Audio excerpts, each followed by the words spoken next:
Salut à tous, salut Benja, Salut ça va Bastien. la forme. Hello les gars. J'espère que vous allez bien. Ici, on a notre 35e rendez-vous avec la personne qui est juste ici en dessous de nous. Je t'en prie, Lucas, présente-toi en quelques mots. Alors, moi, déjà, je m'appelle Lucas Bourguignon, pour ceux qui s'ils ne me connaissent pas.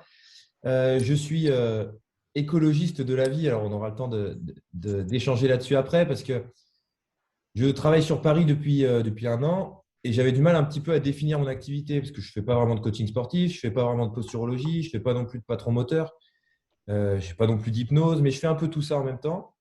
Du coup, il m'a fallu un petit terme déjà pour mes clients et puis aussi pour moi parler de mon boulot. Du coup, j'en suis arrivé à écologiste de la vie humaine. Voilà, donc je travaille à Paris dans le 9e arrondissement et je suis très content d'être avec vous parce que de toutes les formations que j'ai fait cette année, tout me ramenait un petit peu à un contact commun avec vous. Voilà, c'est un peu d'ailleurs comme ça que j'en suis arrivé à ce que vous me contactiez. Ouais, Voilà, donc ça a fait du sens. Moi, j'aime beaucoup faire du lien entre les choses et entre les gens. Donc, c'est ça va être, important. je pense même le lien, ça va être un petit peu le thème global du podcast. Donc, voilà, en gros, pour me décrire rapidement, ça serait comme ça, de faire du lien avec des humains, avec leurs problèmes, les contraintes, les ressources, voilà, et ça au quotidien. Ouais, c'est sûr que c'est quelque chose qui nous parle énormément dans nos pratiques respectives. C'est exactement ce qu'on est en train de réaliser dans ce qu'on fait dans notre quotidien avec l'aide qu'on apporte aux gens. Je voulais un petit peu parler avec toi de comment est-ce que tu te définirais ici à l'heure actuelle par rapport ben voilà, à ta philosophie et par rapport à ce que tu amènes au quotidien à tes clients. Comment est-ce que tu définirais ce que tu fais? Alors, comme je disais, ouais, c'est vraiment, moi j'appelle ça de l'écologie de la vie humaine parce que moi je viens du sport un petit peu de compète. Je viens du sport où tout ce qui comptait, c'était le résultat. Pendant de longues années, après, j'ai fait le tennis de table à haut niveau, après, il y a eu le CrossFit, il y a eu les 2 entraînements par jour, il fallait être très musclé, il y a eu tout ça. Mm. Et puis un jour, en fait, je me rends compte que déjà, j'arrive à Paris et ma niche de clientèle n'est pas du tout intéressée par ça. Donc déjà, ça me questionne, est-ce que je suis en accord avec ce que je suis et ce que je vends? Voilà, déjà, ça me fait un peu réfléchir. Et voilà, il y a le confinement, il y a un petit peu le développement personnel de mon côté, il y a des choses à régler. Je me rends compte que au-delà de ce côté perf, il y a d'autres choses qui existent. Il y a le Covid qui arrive, on commence à parler un peu plus de santé. Et moi, je prends le truc un peu à contre-courant où ben voilà, j'ai des discours à ce moment-là sur ben voilà, mais c'est un peu bien fait pour les gens, ils ont qu'à se prendre en main, etc. Et je coach des gens. Et je me rends compte qu'en fait, c'est pas si simple. Mm. Du coup, je me dis, mais attends, il y a des choses qu'ils ne peuvent pas faire. Donc, je creuse. Et puis, je trouve sur un truc que moi, je ne peux pas faire. Et puis, ça m'amène à autre chose. Ça m'amène à autre chose. Et c'est autre chose, c'est la neuro, c'est la posturo, c'est les patrons moteurs, c'est l'hypnose, c'est la sophrologie, c'est la médecine chinoise, c'est tout ça. Et en fait, je ne connais rien à ces sujets. Du coup, je me dis, bah voilà, il faut que j'y aille progressivement. Le problème et l'avantage du Covid, bah, c'est qu'on a du temps. Et bah, du coup, comment on le rentabilise, entre guillemets. Donc moi, cette année, j'ai fait une année un petit peu ce que j'appelle une année autistique de formation, dans le sens où j'ai été focalisé sur me former à tous les sujets. Et Mm. on me disait un truc, par exemple, j'ai eu une conversation avec quelqu'un qui faisait de l'hypnose. Il m'a dit, ouais, j'ai eu une personne qui avait des allergies au pollen. Avec l'hypnose, on a une solution. 3 jours après, j'étais inscrit pour 12 jours d'hypnose. Ouais. Euh, j'ai vraiment pas eu de limite sur ça. Et du coup, ça m'a permis de creuser plein de choses. Et en fait, j'ai trouvé des liens de partout. Donc maintenant, mon activité globale, euh, j'ai des gens qui, moi, je communique très peu sur les réseaux sociaux sur mon activité. J'échange sur des sujets que je trouve intéressants, mais je ne parle pas trop de mes clients, je ne parle pas trop de tout ça. Parce qu'en fait, les gens, ils viennent me voir parce qu'ils ont entendu parler de moi par quelqu'un. Mhm. Et quand les gens m'appellent, je leur dis, écoutez, vous venez me voir avec une problématique, vous venez me voir avec des capacités, avec des ressources. Et moi, avec vos capacités, avec vos ressources, on va voir si c'est équilibré par rapport à vos contraintes, par rapport à vos objectifs.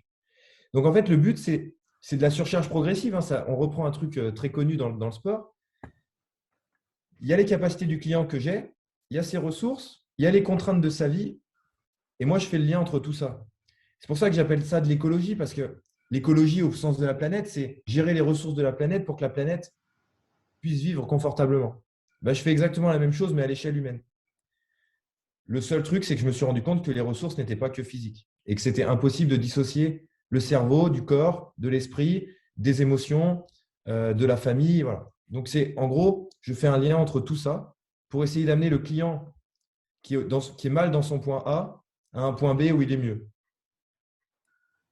Ah, c'est beau, hein, parce qu'il y a quelque chose qui me parle beaucoup aussi dans ce que tu dis, c'est justement le fait de prendre, tu sais, la globalité, le client de façon un peu, allez, un peu holistique. C'est-à-dire qu'il y a beaucoup de gens qui, pour se rassurer, ne prennent qu'un des piliers qui forment en fait les gens, ok, une des ressources, parce que c'est une ressource qui maîtrise.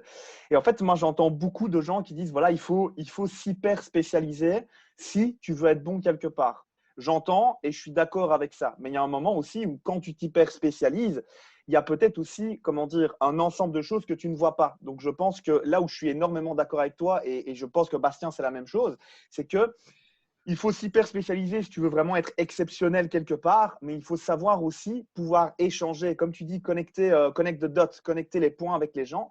Typiquement, moi, la posturologie, avec Bastien, on s'est lancé là-dedans, etc., par rapport au CES et tout ça, parce que je voulais pas forcément être posturologue et je le veux toujours pas, mais pouvoir échanger avec un posturologue, je trouve que c'est hyper intéressant de parler justement le même langage que cette personne hyper spécialisée. Parce que notre but à nous, et il est très bien dit, c'est d'amener quelqu'un d'un point A à un point B qui est son objectif. Et soyons bien clairs aussi, il y a des gens qui savent pas c'est quoi le point B. Ils savent pas. Ils savent Ouais. même pas c'est quoi le point A. Ils savent même pas des fois d'où ils arrivent. Et donc, je pense aussi que au-delà de cette hyper spécialisation, il faut réussir à garder un esprit ouvert, comme tu le dis, pour pouvoir justement guider au mieux nos clients, en fait. Moi, c'est un truc qu'on m'a souvent dit cette année. Et moi, je crois beaucoup au mentorat. Donc, en fait, quand j'ai fait, je ne le cache pas, hein, quand j'ai fait le CES, j'ai tout de suite contacté Vincent Estignard pour bosser chez lui. Quand j'ai fait l'hypnose, j'ai bossé avec un mec en hypnose. Moi, je crois que c'est très important de s'entourer des gens auxquels moi je crois. Donc, je l'ai beaucoup fait, ça m'a beaucoup aidé. Et on m'a souvent dit, Lucas, t'éparpille pas. Moi, je suis C'est d'accord dans ça. le sens qu'il ne faut pas se spécial, enfin, que être polyvalent, on perd forcément en spécialisation. Mais moi, Ouais. ma spécialisation, c'est l'être humain. Ma spécialisation, c'est pas, euh, je reprends l'exemple de certains, le footballeur pro qui joue à tel endroit et j'ai pas une équipe derrière moi. Moi, j'ai un danseur, après j'ai un avocat, après j'ai un chef d'entreprise, après j'ai un comédien, après j'ai une mamie de 80 ans. Et moi, ces gens-là, peut-être que c'est une croyance, hein, on en a tous, ces gens-là, ils viennent me voir souvent parce que ça fait 5 ans qu'ils sont en errance médicale par des gens qui ne les ont pas accompagnés. Tout à fait. Et moi, je n'ai pas la prétention de mieux accompagner que les spécialistes qu'ils ont vus. Par contre, le kiné qui est peut-être très bon en kinésithérapie, il a sûrement manqué un truc sur la sphère psycho-émotionnelle, le développement moteur, etc. Mais par contre, il est meilleur que moi en kiné. L'ostéo, pareil. L'hypnothérapeute, pareil. Le sophrologue, pareil. L'acupuncteur, pareil.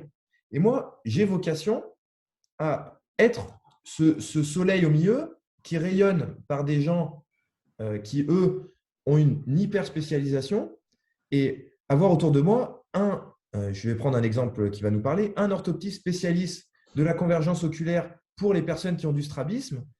Et du coup, je sais que je tombe sur quelqu'un qui a du strabisme, je lui dis, tu vas voir telle personne. Par contre, cette personne-là, si ça se trouve, elle, ce qu'elle veut, c'est juste être accompagnée dans son mal-être, entre guillemets, et elle ne veut pas une hyper spécialisation, elle veut un accompagnement. Et ça, bah moi, je pense, mais encore une fois, c'est mes croyances, que tout coach devrait être formé à l'accueil d'un public, devrait être formé à la vente de son service, bon ça c'est autre chose, devrait être formé à l'écoute, devrait être formé à la restructuration d'objectifs, tout ça.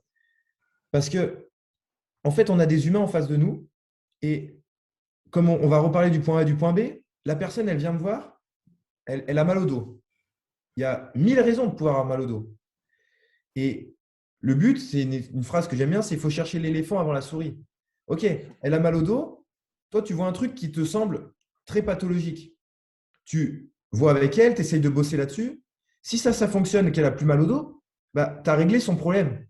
Par contre, si tu fais ça et que tu n'as pas réglé le problème, bah, tu es toujours en train d'accompagner la personne. C'est OK pour elle. Juste, tu cherches une autre solution. Moi, ça m'arrive, mais une fois par mois minimum, de réenvoyer vers un autre coach. Un mec qui me dit, viens me voir pour de l'hypertrophie. Je suis désolé, moi, ce n'est pas un projet qui m'intéresse, je ne vais pas être bon là-dedans. Bah tiens, va voir lui. Et ce n'est pas du tout un problème. je pense que l'hyperspécialisation, elle est très bien, il en faut, parce que quand tu as des vertiges au niveau vestibulaire avec des cristaux, moi je travaille avec des ORL, bah, c'est très bien qu'ils soient hyper spécialisés là-dedans. Par contre, derrière, eux, ils sont hyper spécialisés là-dedans, mais les émotions qui découlent de ça et les schèmes moteurs que ça va modifier, ils sont peut-être moins spécialistes dedans. Et moi, avec, entre guillemets, mes compétences globales, je vais pouvoir réorienter, si besoin, vers un autre spécialiste.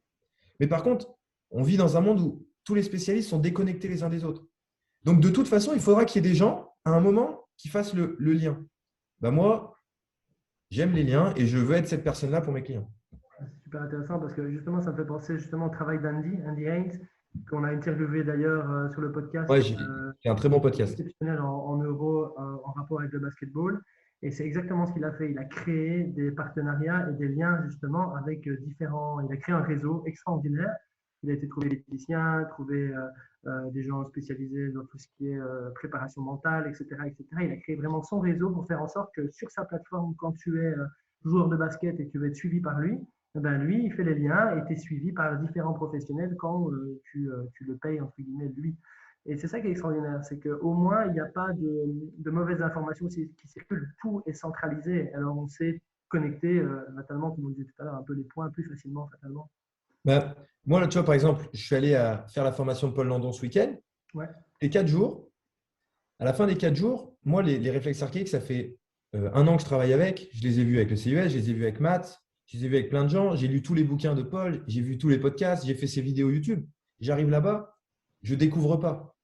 Donc forcément, Paul est incroyable et du coup, il y a une vision et il y a un lien qui est fait où tu fais un peu plus de compétences. Ouais. Mais on était 40. Moi, je suis surtout ressorti de cette formation avec 6 contacts que je vais garder. Et une philosophe qui travaille avec des enfants, donc qui a le statut d'IMP, avec qui je vais bosser, un mec en médecine chinoise, tu vois, et tu te dis, en fait, c'est dans ces endroits-là que tu dois trouver ces gens-là. En tout cas, moi, je pense quand même qu'il faut avoir une espèce de cohérence dans l'accompagnement des clients ou des patients, ça va dépendre dans quel domaine on est. Et si tu veux la cohérence, il faut quand même des gens qui aient une idée qui va dans le même sens. Tu ne peux pas aller avec un kiné qui est contre la posturo. C'est nocif et pour le kiné et pour toi, ça n'apporte rien à personne. Ça ne veut pas dire que la posturo est la bonne solution, hein, mais ça veut dire qu'il ne faut pas que ça soit frontal. Par contre, aller sur des formations où tu sais qu'il y aura une espèce d'ouverture d'esprit parce que c'est un peu nouveau, parce que ça remet en cause la pratique, tu sais que tu vas rencontrer des gens. Et bien nous, ce podcast-là, c'est l'exemple typique. On ne s'est jamais vu, mais on a échangé sur les réseaux sociaux parce qu'on connaissait une personne qui nous a mis en lien, parce que si. Et en fait, à la fin, tu te crées ton réseau de professionnels en Belgique, en France. Moi, j'ai un client qui part en vacances à Lyon. OK, qui c'est que j'ai à Lyon? Je regarde sur Instagram. Attends, va chez lui. Ça sera bien ce que tu vas faire. Moi, ça m'arrive, tu vois, il n'y a pas longtemps, Adrien Chartier qui me dit « Tiens, tu es sur Paris, est-ce que tu peux me prendre ce client ?» Moi, je sais que si en Alsace, je vais envoyer vers lui. Et ça, on oublie le côté pour nous, mais pour les clients, c'est une bénédiction. Carrément. Et après, si pour le client, c'est une bénédiction, tu vas le récupérer sur toi. Ouais, c'est important ça, mais je pense qu'il y a aussi énormément d'ego là où il y a beaucoup de gens qui n'arrivent pas trop à mettre ça de côté. Je pense que, allez, le futur, c'est de considérer le professionnel qui est à côté de toi comme un collègue et pas comme un adversaire. Tu vois un petit peu l'idée? Parce c'est énormément d'ego. C'est le côté, oui, mais moi, je suis peut-être meilleur que nanani nanana. Alors qu'en fait, comme tu dis, et on a eu ces discussions avec d'autres personnes qui sont venues dans le podcast, notamment, j'y pense voilà, à Victoria, où en fait, on s'arme le plus possible, mais le réseau et les personnes à qui on peut déléguer les clients dont on s'occupe, c'est aussi une corde à notre arc, quoi.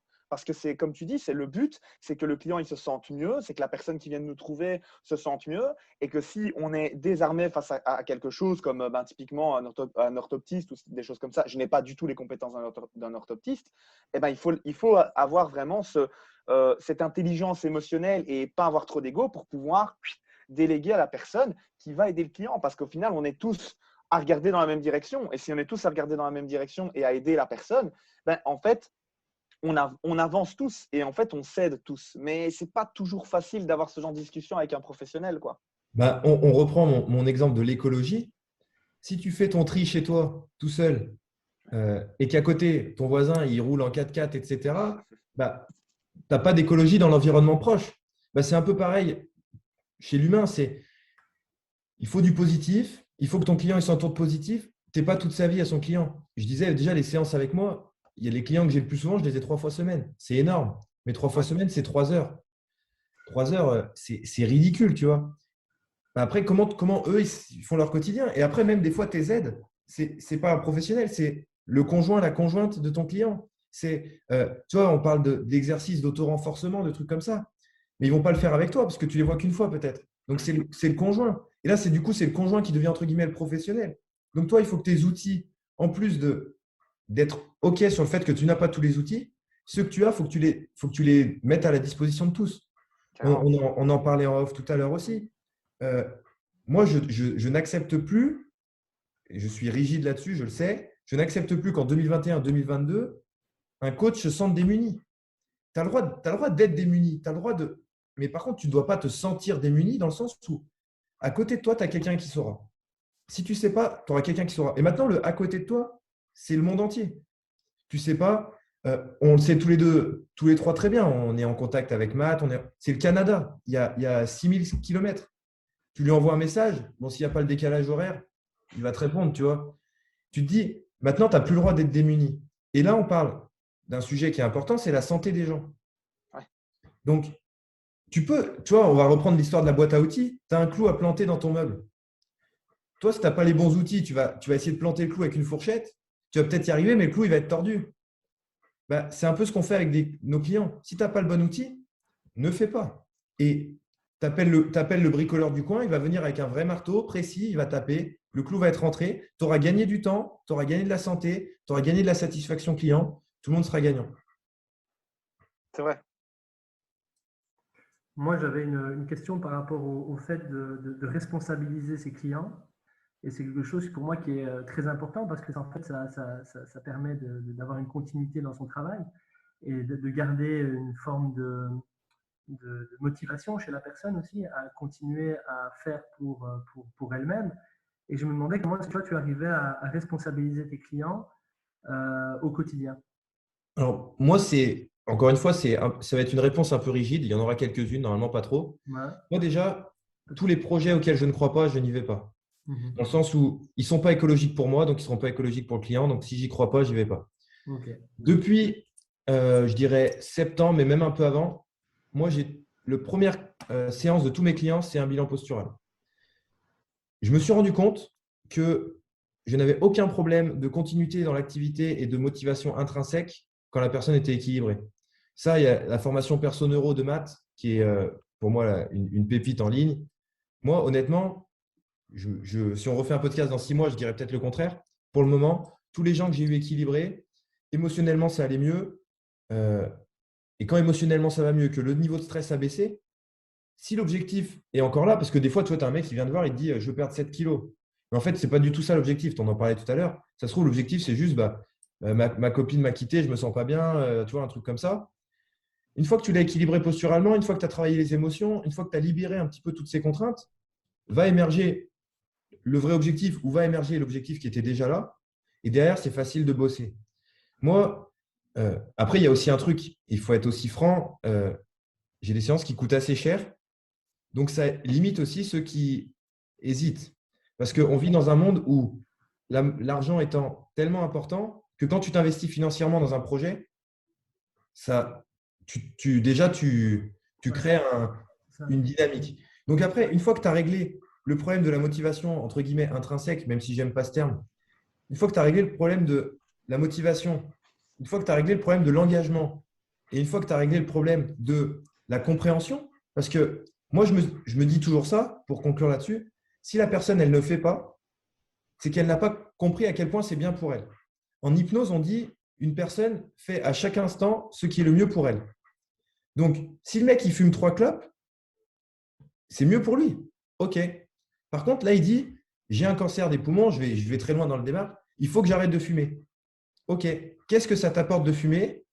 Comment on peut travailler là-dessus? Et là, du coup, tu vois, on reprend le truc de l'objectif, on reprend tout ça. Et c'est pour ça que moi, je ne peux pas dissocier le sport des émotions. C'est qu'en fait, si ça se trouve, c'est l'exemple qui m'a été donné en hypnose, il est parlant. Le mec, tout le monde dit c'est bien d'arrêter de fumer. Bah, pas forcément. Si toi, tu travailles 10 heures par jour assis sur ta chaise et que le seul moment où tu sors, tu descends les escaliers, tu descends 5 étages, tu vas marcher dehors, c'est quand tu fumes ta clope. En fait, ta clope, peut-être, elle améliore ta santé, tu vois. Et ça, c'est des paradigmes dans lesquels on est dans notre société où c'est bien ou mal. Mais en fait, pas forcément. Le mec qui est timide, maladif, qui n'a pas d'amis, quand il sort de son bar et qu'il fume et qu'il discute à 10 personnes, il a répondu à un besoin social. S'il n'a plus la clope, il ne l'a plus. La clope, elle l'aide. Donc, tu vois, c'est pour ça que je te dis, moi, j'équilibre d'abord la base, mais on en revient toujours à ça. Réflexes archaïques, posturaux, pas trop moteurs, c'est simplement une base. Et on vit dans une société où beaucoup de gens construisent très haut sur une base très instable. Quand la base est stable, il émerge des choses. Ça ne veut pas dire que ça va aller mieux, hein, parce que des fois, quand on te met la tête dans ta merde, tu apprends des choses, mais ça, je pense qu'on le vit tous, même à titre personnel, tu vois. Des fois, tu te dis, attends, mais ça m'arrive, ça me fait chier, tu vois. Mais par contre, c'est que ça va faire émerger quelque chose. Donc, moi, je n'ai pas trop de problème avec le fait que les gens adhèrent. Ça ne veut pas dire qu'ils le font tous, mais quand ils ne le font pas, je considère soit que c'est parce que ce n'est pas écologique pour eux de le faire, soit que j'ai mal expliqué, soit qu'ils n'ont pas assez bien compris, ce qui est lié avec le fait que j'ai mal expliqué à mes yeux. Voilà. Je pars du principe que de toute façon, que ce soit en entraînement, en santé, en règle générale, la santé, il n'y a jamais de blanc ou de noir, il y a beaucoup de zones grises en fait. Hein, et on doit composer avec ça, quoi. On doit essayer de comprendre la personne avant tout et l'amener là où elle veut déjà aller, comprendre au fur et à mesure du temps si vraiment c'est là qu'elle a vraiment envie d'être aussi. Mais voilà, ici je prends la question de Greg. Pourquoi, Lucas, tu n'aimes pas le terme motivation intrinsèque? On va revenir à l'être humain de base. La seule motivation intrinsèque, pour moi, c'est le lendemain, quoi. C'est tu survis à demain. À la rigueur, tu te reproduis, mais on est dans une société où l'espèce est tellement nombreuse qu'on peut même maintenant ne plus avoir besoin de se reproduire. Donc, en fait, la seule motivation, c'est survivre et éviter l'inconfort. Moi, perso, les gens que j'ai en séance, on ne vit pas dans un monde de survie. Moi, encore une fois, je parle de mes clients. Hein. C'est important, c'est mon filtre. Moi, les clients que j'ai, le danseur, le chef d'entreprise, leur survie, elle n'est pas menacée. Hein. Même s'ils quittent leur boulot, même si leur femme les quitte ou leur mari les quitte, même si les enfants se barrent, ils ne seront pas en danger, tu vois. Même s'ils tombent très malades du Covid, il y a des chances qu'ils s'en sortent. Donc, il n'y a pas de survie. Donc, la motivation intrinsèque, pour moi, c'est dur dans une séance. Alors, même si tu mets un assaut bike et que tu dis de faire des sprints, il y en a qui vont te parler dans le cerveau, il se passe ça. Moi, je pense que l'humain est très intelligent et il sait qu'il ne va pas mourir. Donc, moi, en tout cas, mais c'est encore une fois, c'est discutable. Moi, la motivation intrinsèque, pour moi, elle correspond à ça. Par contre, et là, on peut bifurquer un peu sur la motivation intrinsèque, c'est qu'est-ce qui va vraiment améliorer ton confort? Parce qu'on sait aussi que l'être humain, il évite l'inconfort, il va dans le confort. Donc, aujourd'hui, tu prépares ton confort de demain. Et ça, par contre, pour moi, on n'est plus vraiment dans la motivation intrinsèque, on est dans la projection, on est dans plein de choses. Mais ça, c'est intéressant parce que moi, c'est ce que j'ai au quotidien. C'est un mec qui arrive, il va bien à 20%, il va aller mieux. Bah, OK, on va à 25, on va à 30. Et là, pour moi, on est dans de la projection et ça, c'est intéressant. Ah, c'est hyper intéressant parce que typiquement, toi, ce que tu appelles, allez, motivation intrinsèque, moi, je l'assimile beaucoup à de l'implication. Il faut savoir que, voilà, en tant que coach, c'est hyper important de le comprendre. Il y a 3 choses qu'il faut absolument pour que les gens soient impliqués dans ce qu'on fait, dans ce qu'ils font, en fait. Hein. Donc, ils doivent investir du temps, de l'argent et de l'émotion. Si vous n'avez pas ces 3 choses-là, en fait, ça n'ira pas. Il n'y aura pas de construction en fait avec ce que vous allez avancer. Vous pouvez tester. Hein. Je pense qu'on l'a tous fait. Un pote qu'on connaît, voilà, qui est proche de nous, qui nous dit voilà, Lucas, est-ce que tu sais m'aider avec une programmation de muscu? Ben, toi, c'est ton pote. Du coup, tu vas dire OK, tu lui fais une programmation, etc. Le mec n'a pas investi d'argent parce que comme c'est un pote, tu lui as rien demandé. Ben, le mec, 3 mois après, il va revenir près de toi, il va dire ouais, j'ai pas de résultat, etc. Il n'y a pas d'implication. Maintenant, c'est aussi si on va chercher un peu par là, on peut aussi dire que c'est une motivation extrinsèque parce que c'est toi en lui donnant et tout ça. Voilà, on peut jouer là-dessus. C'est pour ça que, tu vois, moi, par exemple, le seul truc qui m'intéresse pas dans ce que tu as dit, mais qui, moi, dans mon quotidien, c'est les émotions. C'est ça. Fait, mais les émotions, alors moi, je suis obtus sur ça, les émotions, elles ramènent toujours à la survie. Mais tu ne feras rien faire à quelqu'un sans émotion. Les pubs, la communication, c'est de l'émotion. Et du coup, ces émotions-là, quand tu es triste, c'est que tu veux fuir un truc inconfort. Donc, on en revient à fuir l'inconfort, etc. Moi, j'ai fait du tennis de table, j'étais sur les listes sportives de haut niveau. C'était juste pour pas aller à la fac. Et j'étais obligé d'aller 2 fois par an à l'hôpital. Je voyais un psychologue qui me disait pourquoi tu fais cette activité? Et c'est là où j'ai commencé à cogiter. Les réponses, ce n'était pas pour gagner de l'argent et tout. Les réponses, c'était est-ce que tu aimes bien qu'on te regarde jouer? Est-ce que tu aimes les sensations de jeu, etc. Ouais. Et moi, je côtoie pas mal de sportifs de haut niveau. J'en ai quelques-uns en bilan. J'ai un danseur, la Danser avec les stars. Tu discutes avec lui, il n'est pas du tout aligné pour le moment. Parce qu'en fait, c'est faux. La motivation extrinsèque, c'est très dur à dire d'ailleurs, et elle est tout le temps présente. Tout le temps, on est là. On parlait tout à l'heure, tu sais, des limites, ce genre de choses. Ouais. Mais en fait, euh, les limites qu'on se met, c'est dû à des motivations extrinsèques qui sont Tout à fait. qu'est-ce que les autres vont penser de moi? C'est ça. Est-ce que je suis méritant? Mais tout jugement sur soi est en fait une projection de ce que les autres vont penser de Ouais, nous. Donc, carrément. la motivation extrinsèque, moi, je sais qu'elle sera toujours là. Tout à fait. Et est-ce que j'ai une prise dessus? Eh ben, de mon expérience, j'ai plus de prise en reprenant la base et en stabilisant la base, et qu'après les gens se disent OK, les gens vont me juger, mais pas de problème parce que je suis aligné avec moi-même. Et ça, pour moi, là, on a retourné le truc et c'est OK. Par contre, si je commence avec les gens en disant ah ouais, là, tu veux faire du sport parce que les gens ils te trouvent grosse. Parce que ça, c'est un truc qu'on voit beaucoup pour les femmes, etc. Bon, bah là, si tu es ça, pour moi, je n'ai pas de prise. Ou alors, je n'ai pas trouvé la solution. Et là, je vais réorienter. Par contre, si la personne, je lui dis, attends, est-ce que ce n'est pas plutôt ton réflexe de Moreau qui fait que tu es toujours crispé? Est-ce que ce n'est pas ça? Est-ce que ce n'est pas ta blessure émotionnelle? Est-ce que, OK. Est-ce que, tu vois, on prend l'exemple des bercements. Tu berces une personne. J'ai une cliente il n'y a pas longtemps, je l'ai bercée 1 minute 30. Il y a tout qui est ressorti. Mon mari, ici, ça. OK. Bah, très bien. En fait, le problème, ce n'était pas ce que tu m'avais dit, c'était ce que les autres pensaient. On est dans de l'extrinsèque à fond. On vit dans une société, on est des humains. L'extrinsèque, il sera toujours là. Par contre, est-ce qu'on peut agir dessus? Moi, j'ai tendance à dire que construire sur un terrain instable, ce n'est pas sain. J'ai tendance à dire. Ce n'est pas une vérité absolue. Ah, Bastien et moi, on est d'accord là-dessus. Hein. C'est justement pour ça qu'on va chercher à chaque fois, on aime le dire, enfin, on essaye, on est en travail, hein, soyons bien clairs, mais on va chercher la cause des causes. Parce que comme tu dis, il y en a beaucoup qui vont travailler un physique sans aller justement travailler pourquoi tu veux ce physique, justement, et donc travailler sur la base, comme tu dis. Il faut aligner, ça c'est hyper important, c'est quelque chose que je dis beaucoup à mes clients aussi, où je dis voilà, ce que tu penses, ce que tu dis, ce que tu fais, c'est ce qui fait que tu es toi. Donc, à partir du moment où tu penses une chose et puis qu'en fait, tu dis autre chose et que tu fais encore autre chose pour plaire justement à cette motivation extrinsèque qui est, on va un peu loin, mais le regard de l'autre et donc plus d'importance à l'image que tu renvoies aux gens qui t'entourent qu'à ce que toi tu es, ça devient compliqué en fait. Parce que putain, comme tu dis, hein, Lucas, tu es sur un terrain glissant. Donc, tu peux que te casser la gueule. C'est obligé. Maintenant, il faut aussi, je pense, pour s'aligner, du caractère. Pas dans le sens où il faut être fort en mode ta gueule, etc. On n'est pas dans la violence, mais dans le sens où, écoute, et on en parlait aussi en off, il y a des gens qu'on apprécie. Et je pense que voilà, je peux nous prendre tous les trois, je peux prendre la globalité des gens qui vont nous entendre ici, parce qu'on est dans un mindset comme ça.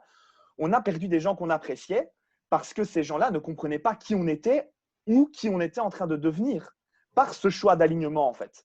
Et ça, je pense que c'est dur. Et surtout, ce qu'il faut aussi se dire, c'est que je vais reprendre l'exemple de la survie parce que c'est toujours intéressant de revenir à là. C'est un enfant à 18 mois, il a besoin de ça. À 6 ans, il a besoin de ça. À 18 ans, il a besoin de ça.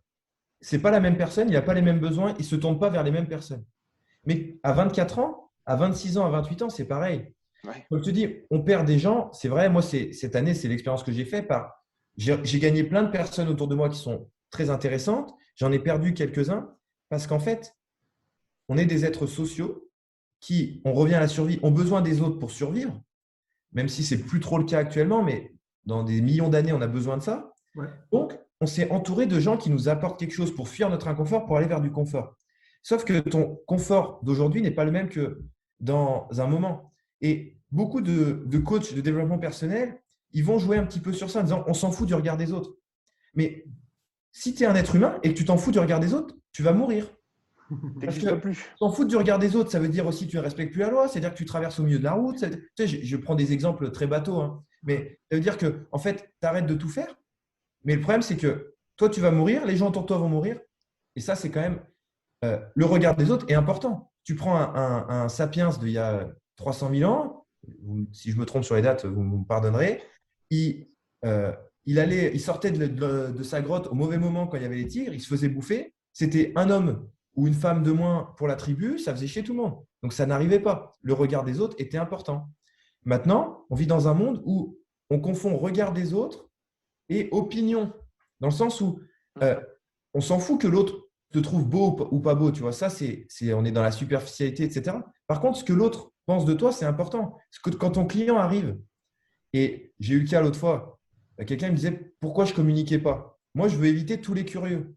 Pourquoi? Parce que si la personne elle vient par curiosité et pour montrer que ce que tu fais, ça ne marche pas, ben, elle a gagné. Elle a déjà raison. Ça ne va pas marcher. Et ça vient du regard des gens. Tu vois, c'est de l'effet placebo, nocebo. Si par contre, à l'inverse, la personne, elle vient chez toi et elle est en confiance, et là, on reprend de l'accompagnement de l'humain, bah, si ça se trouve, tu vas lui dire boire de l'eau, ça va être OK. Parce qu'en fait, elle s'est sentie accompagnée par quelqu'un qu'elle l'estimait. Donc, le regard des gens, il est important. Il faut arrêter de s'en foutre. Par contre, il faut être capable, et c'est comme tout, une émotion, il faut arrêter de vouloir gérer ses émotions. Il faut juste que les émotions, elles émergent sur une base assez solide pour les tolérer. Faire du squat à 120 kg quand tu n'as jamais fait de squat de ta vie, c'est trop.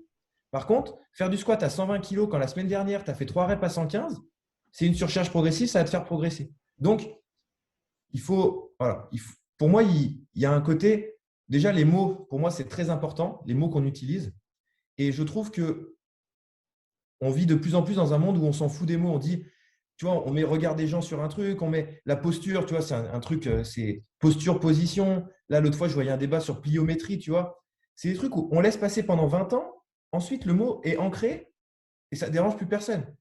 Le mot coach sportif, moi, c'est pour ça que je réfléchissais à un nom. Pourquoi écologiste de la vie humaine? Parce que je fais de l'écologie sur ça. C'est le terme qui va. Coach sportif, déjà, bon, l'anglicisme, c'est un autre débat, mais voilà. Avant, on disait des entraîneurs. Mais c'est vrai que quand tu voyais les séances d'Herbert, etc., l'hébertisme, tout ça, c'est des mecs qui entraînaient, ils montraient, il y avait un entrain. Ok, c'est entraîneur. Éducateur. Éducateur, qui tu éduques sur le mouvement? Enfin, moi, on a une carte d'éducateur sportif. Je n'ai pas la prétention de dire que je t'éduque. Tu vois, il y a un côté un petit peu, je te donne, tu prends. En fait, accompagnant, déjà, ça serait peut-être mieux. Donc, tu vois, tous ces mots, ils ont un sens. Et je pense c'est des sens qu'on a en inconscient, mais qu'en conscient, on pense autre chose. Donc, ça crée une distorsion. Ouais, une dissonance avec ce qu'on est, ce qu'on pense être et ce que les gens nous perçoivent, en fait, perçoivent de nous. C'est intéressant. Oui, c'est très intéressant, évidemment. Moi, ici, je voulais parler, justement, on est en train de parler un petit peu des coachs, et on en parlait en off, et c'est quelque chose que tu aimerais bien certainement parler, c'est justement la formation des coachs. On va me dire que je suis l'exception qui confirme la règle, et moi, j'aimerais justement ne pas être l'exception. C'est que cette année, j'ai pu observer que j'ai fait un nombre de formations incalculable. Je suis en désaccord avec plein de gens. J'ai écouté votre podcast avec Alex Kiefer qui disait que lui, il ne fallait pas partir dans le trop de formation parce que derrière, on n'avait pas le temps de digérer. Moi, j'aurais plutôt tendance à dire, c'est pas parce que les autres ont des limites que toi, il faut que tu t'en mettes. Dans le sens où, si toi, tu es capable de digérer 2 formations dans l'année, bah, fais-en 2. Si tu es capable d'en faire 150, fais-en 150. Si derrière, tu es capable d'avoir les revenus qui te permettent, si derrière, tu es capable de passer du temps avec les gens que tu aimes, etc., c'est autre chose, tu vois. Je ne dis pas que sur ça, j'ai toujours été OK, tu vois. J'ai peut-être abusé sur des points. Par contre, cette année, j'ai pu faire un nombre de formations incalculable. Alors, on va me dire, oui, mais tu es à Paris, c'est facile. Mais avant que j'arrive à Paris, on me disait, tu vas voir, t'installer à Paris, ça va être dur.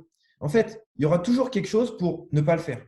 Par contre, ce que je vois, et c'est avec des coachs que j'ai eu autour de moi et que j'estime beaucoup et qui partaient d'un truc de gens très compétents, et c'est un autre sujet qui m'énerve, c'est tu es payé 17 € de l'heure. J'en ai parlé hier, l'autre fois en story, j'ai fait réagir 1000 personnes, mais je vais en reparler là. Tu es payé 17 € de l'heure en auto-entrepreneur dans ta salle de sport.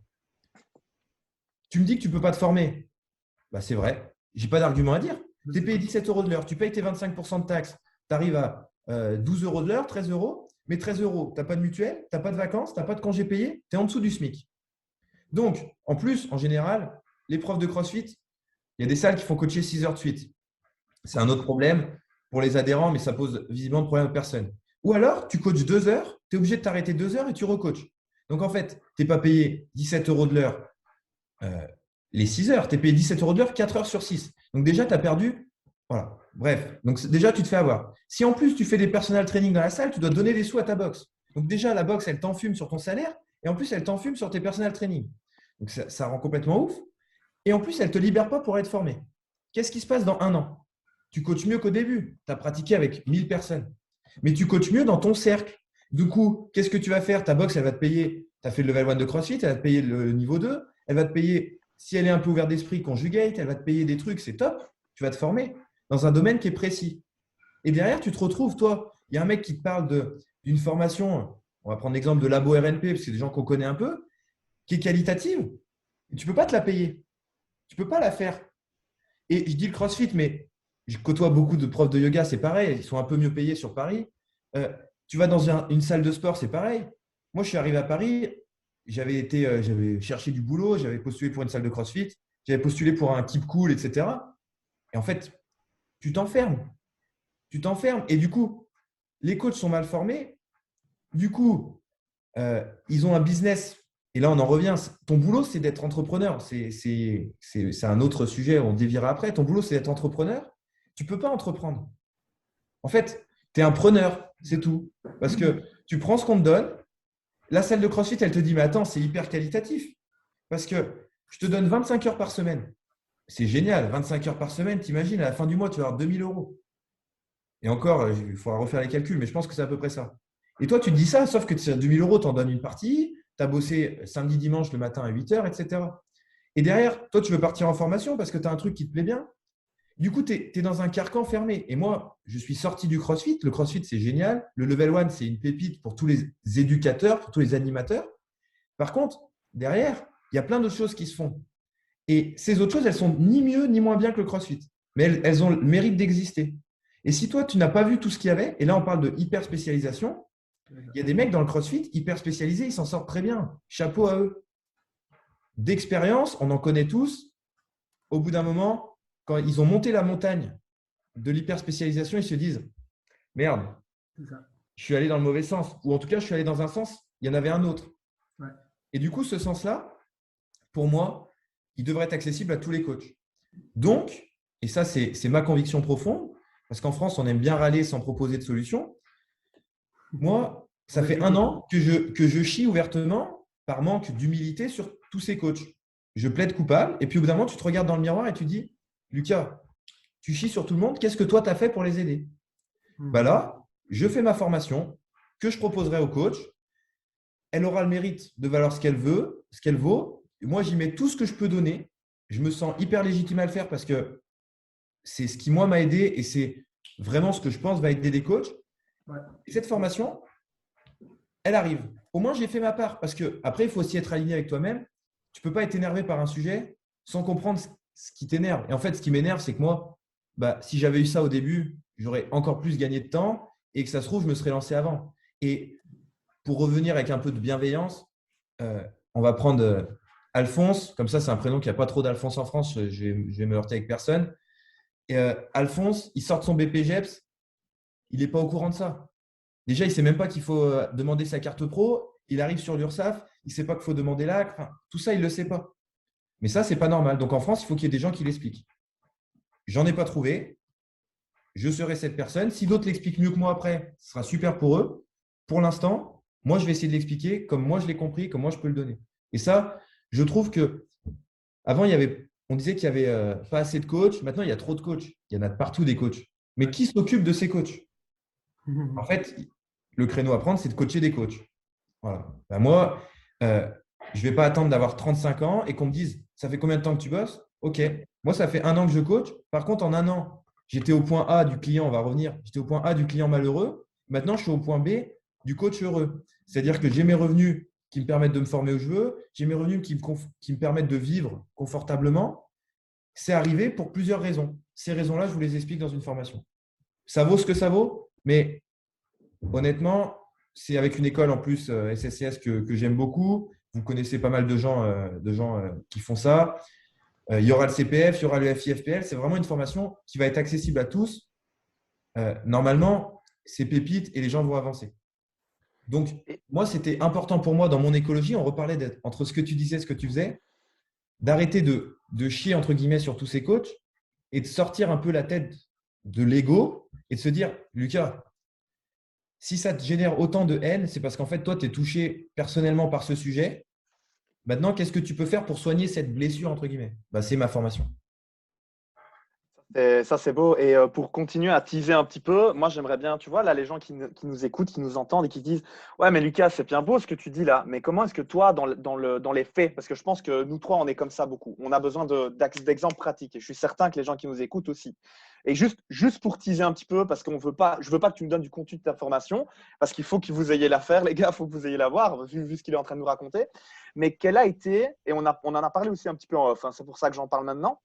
Quelle a été la première étape où tu t'es dit, OK, moi je suis dans une situation de coach, voilà, on va prendre CrossFit parce qu'on connaît, hein, avec Bastien, où justement, alors on ne va pas dire qu'on est exploité, mais on ne gagne pas assez, etc., pour se développer comme on aurait envie. Quelle est la première action que tu donnerais aux gens qui sont dans cette situation-là et qui veulent évoluer? Juste ça, histoire qu'ils se disent, bah, tu sais quoi, moi en fait je suis chaud, j'ai envie de faire la formation de Lucas, mais je n'ai pas la capacité maintenant. Lucas, comment est-ce que tu pourrais nous aider, nous, à justement créer cette situation qui pourrait faire qu'on prenne ta formation? Est-ce que tu aurais un truc à donner aux gens qui nous écoutent?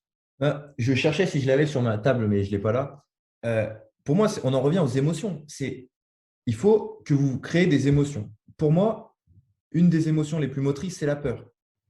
C'est bien d'avoir peur. Moi, la première action que j'ai faite, c'est que je me suis payé une formation qui coûtait très cher, c'est le Mastermind des prépas physiques. Euh, je me suis endetté sur 15 mois pour la faire. Et derrière, c'est l'expression jouer sa peau. Moi, j'adore cette expression. Derrière, je n'avais pas le choix.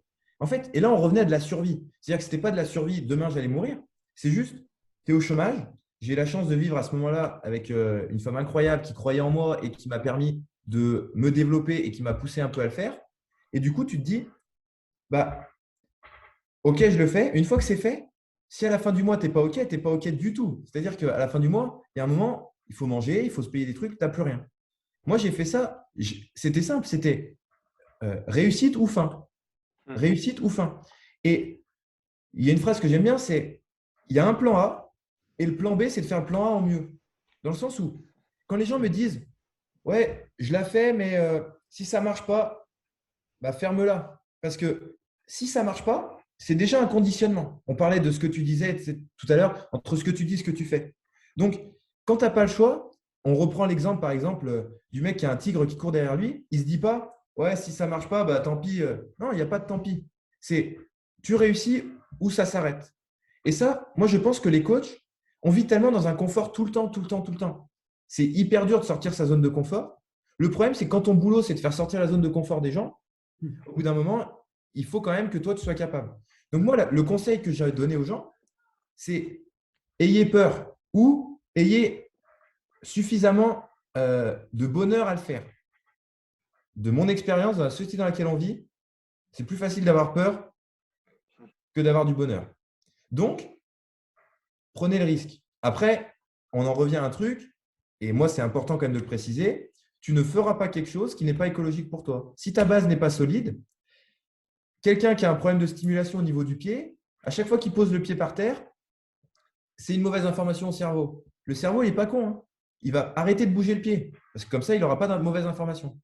Si toi, tu n'es pas OK, moi, j'ai eu la chance, à ce moment-là, d'avoir un contexte, d'être avec quelqu'un qui m'a beaucoup aidé, qui m'a sécurisé ma base pour pouvoir me lancer. Il faut en avoir conscience aussi de ça, tu vois. Mais par contre, et c'est aussi pour refaire du teaser sur ma formation, c'est pour ça que je suis passé par une grande école. C'est pour ça que je suis passé au FIFPL, au CPF. C'est que les gens, s'ils suivent la formation, ils auront déjà, au bout de 2 mois de formation, trouvé comment financer cette formation pour qu'elle ne leur coûte rien. C'est-à-dire qu'ils font une formation qui va coûter 800 balles, mais en fait, en 2 mois, ils se rendent compte que cette formation leur a coûté 0. Au pire, qu'est-ce que tu perds? Bah, tu perds tes 800 balles que tu ne savais pas qu'ils existaient. Donc, en créant un confort, on espère que les gens vont pouvoir se lancer en ayant peur. Et après, il y a autre chose, et je reviens sur ce que tu disais tout à l'heure, c'est la seule formation que j'ai trouvée pour le moment, parce que du coup, j'ai un peu fait mon étude de marché, il y aura chaque semaine un mentorat pour les coachs. Donc, chaque semaine, moi, je vais avoir 1 heure avec les coachs, on va faire du mentorat. Les coachs ont besoin d'être accompagnés. Ça, il faut aussi que tout le monde se le mette en tête. Il faut qu'ils soient suivis sur leur développement personnel, il faut qu'ils soient suivis sur leur business, il faut qu'ils soient suivis sur tout. Tu ne peux pas coacher si tu n'es pas dans la posture du coaché. Être à l'école, c'est aussi être un meilleur prof derrière. Et ça, du coup, c'est ce qu'on veut amener aussi. Et pour le coup, moi, c'est la première formation que je crée. Je suis accompagné par des gens qui ont créé des formations. J'ai aucun problème à le dire. On en parlait aussi en off tout à l'heure. Moi, je n'ai jamais rien construit de ma vie tout seul. C'est un problème dans certains plans de ma vie, mais c'est une qualité énorme dans d'autres. Parce que ce que je ne fais pas bien, on parlait tout à l'heure de l'informatique, moi là, je serais capable d'avoir un mec à côté et de lui dire, écoute, j'ai un podcast, est-ce que tu peux appuyer sur les boutons? Parce que je ne sais pas le faire, tu vois. Et ben voilà, je ne veux pas perdre de temps à des choses qui ne m'intéressent pas en plus. Comme ça, je peux donner toute mon attention, toute mon énergie aux choses qui sont bénéfiques pour moi et pour les gens qui viennent me voir. Ah, super, super, parce que c'est important, hein, c'est important tout ce qu'on est en train de raconter là, parce que ouais, pour gagner de l'argent, il faut investir de l'argent, comme on disait tout à l'heure, temps, émotion, énergie, c'est vraiment ce qu'il faut faire. Et là où j'entends énormément, voilà, il y a rien à faire. Pour évoluer, il faut se mettre en danger, il faut oser, etc. Et puis encore une fois, il faut avoir le courage de s'aligner, même dans les choses voilà, où on est mauvais. Moi, je suis quelqu'un qui, justement, je remercie ma femme pour tout ça. Je ne suis pas quelqu'un de structuré de base et je pense que je ne le serai jamais. Et des fois, je remplis des papiers et ma femme me dit « Ouais, mais il faut juste remplir. » Et je dis « Ouais, mais tu ne te rends pas compte à quel point c'est un obstacle dans ma vie, quoi. » Tout ce qui est bureaucratie, des choses comme ça, c'est compliqué. Et en fait, c'est là aussi, encore une fois, on parlait de l'ego tout à l'heure, où en fait, il faut savoir où tu es mauvais pour pouvoir justement t'entourer des gens qui vont combler ce vide. Parce que c'est ça aussi, c'est du management, enfin, de l'ego aussi, mais c'est du management de savoir s'entourer des bonnes personnes pour justement évoluer encore plus vite.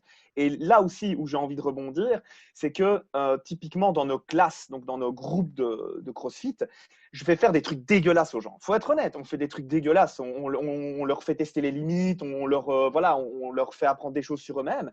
Mais je dis toujours aux gens, je ne vous fais pas tester quelque chose que je n'ai pas testé avant. Et c'est là où je suis tout à fait d'accord avec ce que tu dis. Un bon coach, et ça je l'ai dit dans plusieurs podcasts et je le répète, un bon coach sera toujours lui-même coaché. Parce qu'à partir du moment où tu n'es pas coaché, tu n'évolues plus en fait. Je pense, parce qu'il n'y a rien à faire. Tu dois avoir du temps pour toi pour forcément te ressourcer, mais tu dois aussi avoir du temps pour toi pour constamment évoluer. Parce que la personne, le coach, l'adhérent, le sportif que tu étais il y a un mois n'est plus le même que ce que tu es aujourd'hui, de par ton vécu, de par ce qui s'est passé, de par ton expérience, de par tes envies. Et ça, je pense aussi que c'est super dur pour beaucoup de gens parce qu'en fait, c'est dur de se remettre constamment en question. C'est dur. J'ai eu une discussion comme ça avec un collègue qui m'a dit « Baja, j'en peux plus. J'ai eu cette discussion il y a presque 2 ans et je m'en rappelle comme si c'était hier. Il m'a dit « J'en peux plus de me remettre constamment en question. » J'en peux plus, putain. Et en fait, ça, c'est ouf parce que moi, c'est un truc que je fais constamment. Et des fois, je dis à ma femme, j'ai besoin de débrancher, tu vois. Genre, je vais jouer aux jeux vidéo 1 heure et demie parce que j'ai besoin de débrancher mon cerveau. Parce qu'en fait, tu vas manger. C'est con, tu rentres chez toi, tu as envie d'une Ben Jerry's. Moi, c'est mon péché mignon, tu vois, c'est la glace. J'arrête l'alcool quand vous voulez, les gars. Mais la glace, putain. Et Bastien, il sait. Bastien, il sait, il va déjà vite défoncer des glaces. C'est impressionnant. Voilà. Je deadlift pas comme un fou, mais je mange de la glace comme un roi. Bref. Et donc, dans l'idée, des fois, tu es face à ta glace et tu te dis, mais pourquoi? Tu vois, mais pourquoi? Mais qui se pose cette question? Tu vois ce que je veux dire? Qui? Après, pour le coup, moi, j'aime bien ça parce que moi, cette année, j'avais fait un post sur le pouvoir du dérangement. Moi, j'aime bien toutes ces remises en question parce que quand tu es dérangé, tu dois te poser la question sur… Toi, par exemple, quelqu'un, il arrive dans ta maison, il te dit, ta maison, c'est de la merde. Bah, tu peux être heurté. Ou alors, tu peux te dire, attends, est-ce que ma maison, c'est vraiment de la merde ou non? Si tu considères que ta maison, c'est de la merde, tu changes un truc. Si ta maison, c'est bien, tu restes dedans. Et moi, par exemple, je sais que cette année, on reprend ce qui m'a le plus poussé à avancer. Bah, c'était Greg qui posait la question tout à l'heure. Moi, les premières fois, quand on m'a dit, si tu veux être OK en tant que coach, il va falloir gérer ton business, première réaction, c'était, tu es un gros con. Tu es un gros con parce que tu parles d'argent alors qu'on parle d'humain. Réaction, jour 0. Jour +3, je suis dans mon lit, je me dis, putain, là, il faut absolument que je trouve plein de clients, etc. Putain, celui-là, il me saoule, mais il faut que je le prenne. Et je me dis, mais attends, c'est de l'humain ce que tu es en train de faire là? Et je comprends. Donc, en fait, j'aime bien, moi, dissocier conviction et certitude. Dans le sens où, moi, j'ai des convictions qui sont que je fais de mon mieux pour aider les gens. Par contre, je n'ai pas la certitude de faire parfaitement. Dans le sens où je sais où je veux aller. Par contre, je suis prêt à être un peu bouleversé. Par contre, ce qui est sûr, c'est que demain, tu ne me feras pas aller dans le sens inverse. Par contre, tu peux tout à fait me dire, il y a un autre chemin qui existe. Et ça, pour moi, c'est toujours ce qu'on dit. Quand tu sais que tu sais, c'est que tu ne sais pas. Tu vois? Et, euh, et ça, je pense que c'est hyper important pour nous, les coachs, parce qu'on vit dans une science molle qui va évoluer. Euh, les étirements, c'était l'exemple. La mobilité, maintenant, il y a eu la créatine, il y a eu plein de sujets, tu vois. Et ben là, c'est la neuro, tu vois, c'est le truc qui sort. Tu rajoutes neuro dans ta formation, c'est plus 100 euros direct. Tu vois, tu dis à quelqu'un, moi, des fois, les gens, je leur dis, je fais de la neurosciences appliquées. Ils me disent, putain, t'es un génie. Après, je leur dis, je fais faire du squat aux gens. Ils me disent, t'es un trou du cul. Et tu vois, on n'en est pas loin. Et là, c'est la neuro. C'est la neuro et c'est génial, la neuro. Donc le squat, c'est de la neuro. Mais bon, bref. Bah, tout est neuro. Parce que neuro, c'est le cerveau, c'est le nerveux, tout ce que tu veux. Tout est neuro. Mais Ouais, tout tout est à fait. sport, tout est mouvement, tout est émotion. Et en fait, tu vois, il y a des courants qui arrivent, il faut prendre le bien, mais au final, tu seras toujours obligé de te remettre en question. Par contre, ce qui est sûr pour un cas comme toi, parce que c'est aussi le cas que j'ai avec beaucoup de clients, moi, si c'est tout le temps, c'est peut-être que les fondations, on en revient toujours. Si une maison, elle tremble toujours à cause du vent, bah, c'est peut-être que la maison, elle n'est pas si stable que ça. Et là, il y a un travail à faire sur soi, Tout mais à fait. on en revient à ce travail sur soi. C'est facile de faire travailler les autres, se regarder dans un miroir et se dire, C'est difficile. ça, c'est moi. Ouais. Bah, ce n'est pas forcément écologique. Parce que si tu es comme ça, et je prends l'exemple en hypnose, il y a beaucoup de ça pour les gens qui ont des traumas. Il y a des gens, ils sont allergiques aux fraises parce que c'est un trauma. Parce qu'un jour, ils sont rentrés dans une pièce, ils ont vu leur grand-père mort avec un saladier de fraises devant. Ils ne savent pas pourquoi ils sont allergiques aux fraises. Mais si tu vas leur faire bosser leur allergie aux fraises, tu déclenches ça. Est-ce que c'est écologique? Bah, peut-être que pour le cerveau, non. Donc, tu vois, le travail personnel, tu sais, on dit toujours il faut faire du développement personnel. On ne sait pas. Moi, je ne sais pas. C'est ça, tout à fait. Est-ce qu'il faut le faire? Est-ce que tu es capable de le faire? Si tu es capable de le faire, est-ce que ça t'apporte du bien? Voilà. Pour le faire aussi. Mais alors, il y a une question de Laurent Tifounet qui dit la peur est-elle une émotion primaire ou secondaire? Ça dépend. C'est ce qu'on dit tout le temps. En fait, déjà quand on le questionne, c'est intéressant, tu vois, parce que dans nos quotidiens, là, déjà, est-ce qu'on a peur ou est-ce qu'on est angoissé? Tu vois, c'est deux choses différentes. Moi, quand c'est que j'ai eu peur la dernière fois, tu sais, des fois, tu dis, j'ai peur que ça arrive. C'est pas vraiment de la peur, tu vois. Ouais, Il y en a qui vont dire que les émotions sont d'abord exprimées physiquement, puis ressenties, et que c'est en fait l'expression corporelle de ce que tu fais qui va te faire ressentir la peur. Moi, je n'ai pas de réponse. En tout cas, ce qui est sûr, c'est que si la personne t'exprime en mode peur, on en revient à l'importance des mots. Est-ce que déjà, il n'y a pas un travail étymologique à faire sur ouais. la peur? Est-ce que tu es anxieux? Est-ce que tu es stressé? Exact. Le stress, Définis le mot peur, quoi. le Vraiment stress, ça. c'est le meilleur mot du monde. Ouais. Le stress, c'est une catastrophe. Déjà, il y a 3 S dedans. C'est hyper dur de trouver un mot comme ça. Donc déjà, ça, faut le savoir quand même. Et en plus, les mecs, ils te disent, je suis stressé. Bah ouais, mais heureusement, sinon tu serais mort, tu vois. Mais on ne sait pas pourquoi le stress est négatif. Et du coup, tu vas dire aux gens, mais non, le stress, c'est positif. Ils vont rentrer chez eux, ils vont se dire, putain, je suis stressé, c'est trop cool. Bah, ça ne marche pas comme ça non plus, tu vois. Non. Et du coup, c'est tous ces mots, tu vois, la peur, par exemple, moi, je me questionne parfois, est-ce qu'on a vraiment peur? Est-ce que l'homme moderne a vraiment peur, tu vois? Tu as un mec qui te met un flingue sur la tête, c'est possible que tu aies peur, tu vois. Mais est-ce que nous, dans nos vies, enfin moi perso, ces dernières années, j'ai vraiment eu peur, tu vois. C'est peut-être quand j'ai fait un manège au Luna Park, parce que je suis un peu froussard, tu vois. Mais c'est tout. Bah, dire, la peur, c'est une interprétation, c'est un peu une opinion du cerveau, quoi. Elle est propre aussi à chacun. Et chacun va l'interpréter différemment aussi. C'est ça aussi qui. Le mot Ouais. est important, mais l'action qu'elle a sur nous est complètement différente d'un individu à un autre. C'est ça qui est compliqué de dire est-ce que ta peur est la mienne? Pas forcément non plus. Bah, exactement. En hypnose, encore une fois, parce que moi, la formation d'hypnose m'a beaucoup changé dans mon rapport à l'autre. On dit la carte n'est pas le territoire. C'est-à-dire que ce que toi tu penses n'est pas ce que les autres vont penser, tu vois. Et il y en a qui ont une phobie des araignées et ils ont peut-être de la peur, tu vois, ça s'exprime physiquement. Tu prends leur pouce, ça baisse, etc. Tu sais, ils vont se friser, tu vois, comme on dit pour le stress. Alors que toi, tu vois l'araignée, tu marches dessus, tu vois. Il y a, sur les émotions, c'est pour ça que moi, les émotions, ça me fascine parce qu'en fait, je n'ai pas de réponse. Et ça, j'en reviens, tu vois, à la formation des coachs. C'est un sujet intéressant. L'autre fois, je lisais un post, je ne sais plus qui c'est qui l'a mis. En plus, c'est un mec que j'aime beaucoup qui disait arrêtez de faire sans comprendre. Et ben moi, je vais dire arrêtez de vouloir comprendre pour faire. Parce que je sors du module IMP, je sors de la posturo, je sors de tout ça, je discute avec des profs de yoga. Mais c'est génial leur pratique. Ils font du bercement, ils font des balancements, ils font de la respiration, ils font du vestibulaire, ils font du tactile. Mais on s'en branle qu'ils n'aient pas compris. La personne, elle est au point A à 10% de bonheur, elle finit au point B à 30% de bonheur. C'est chouette. Ouais. Après, si la personne, elle comprend et qu'au lieu de faire arriver son client à 30%, elle peut faire arriver à 60%, alléluia.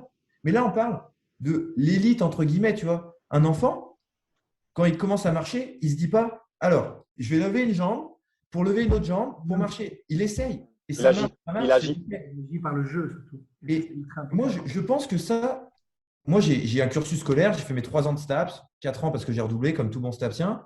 Et du coup, tu te retrouves, tu es là à te dire, putain, moi, l'anatomie, je ne vais pas dire j'y capte rien, ça ne va pas être très vendeur, ça, mais je m'en fiche. Parce qu'en face de moi, j'ai un système. En face de moi, je n'ai pas des os. En face de moi, je n'ai pas des tendons, j'ai un système. Si la personne, on arrive à un résultat par une méthode, c'est chouette. Si par contre, tu comprends tout, mais que ça ne fonctionne pas, bah, c'est que tu n'as pas compris. Donc, c'est quoi ta volonté à tout comprendre? Moi, j'ai commencé à apprendre vraiment les choses quand j'ai arrêté de vouloir comprendre. Et je pense que ça, les coachs, on leur prend la tête de ouf. Franchement, le cycle de Krebs et les trucs de Goji, là, combien de fois tu t'en es servi? Par contre, avoir une personne qui arrive et qui te dit ma mère est morte, être capable d'avoir de l'empathie, de l'écouter et de l'accompagner, ça, moi, je m'en sers tous les jours. Ouais. Donc, et ça ne s'apprend pas, ça, c'est de l'intuition, ça se développe, mais l'apprentissage n'est pas forcément la compréhension, à mes yeux. Et moi, ça me fait écho un peu à l'histoire un peu avec Guido Portal. C'est Emma Gomez qui m'avait dit ça quand elle était partie en formation avec lui. Que tu me disais là, que tu fais quelque chose, mais tu es pas peut-être connecté, entre guillemets, à la neuro directement. Guido Portal, au final, il fait beaucoup des choses en lien évidemment avec la neuro, mais au final, c'est du jeu en fait. Hein. C'est bouger son corps et jouer avec son corps. Et quand tu commences à lui parler un peu de neuro, etc., au système vestibulaire, etc., il s'en fiche, le gars, parce qu'il n'a pas besoin de connaître ça.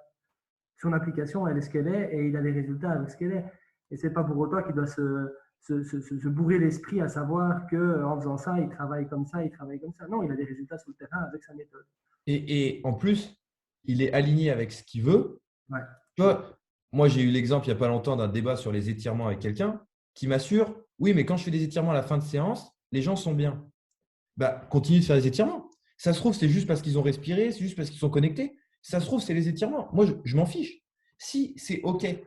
Par contre, quand derrière, ce mec-là me dit qu'est-ce que toi tu fais, bah moi, à la fin de séance, je préfère faire une respiration du crocodile, je préfère faire des bercements, je préfère leur mettre 10 secondes d'assaut bike en sprint 10 fois de suite.